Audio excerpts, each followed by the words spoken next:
কেন্দ্রের আধুনিকায়ন বরিশাল সদর থানায় ৩,৪৫৩ মেট্রিক টন মাছ একটি অতিমাত্রা। বরিশাল জেলায় আধুনিক মৎস্য সংরক্ষণগার স্থাপন। এই বিভাগীয় পর্যায়ে প্রশাসন বন্ধ করতে পারলে আমাদের বিশ্বাস শতভাগ ঝাটকা রক্ষা করা। বিভাগীয় পর্যায়ে জেলা পর্যায়ে বিভিন্ন দপ্তরের বলেছেন মৎস্যজীবী জেলেদের আমরা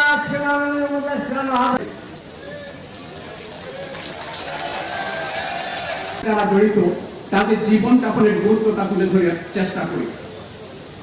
অনুষ্ঠানের এবার এই পর্যায়ে রয়েছে স্বাগত বক্তব্য প্রদান করার জন্য উপস্থিত সুধীবৃন্দ, আমাদের প্রাণপ্রিয় মৎস্যজীবী ভাইরা, এক্ষেত্রে সরকার এবং প্রশাসন তাদের সর্বোচ্চ সহযোগিতা করবে।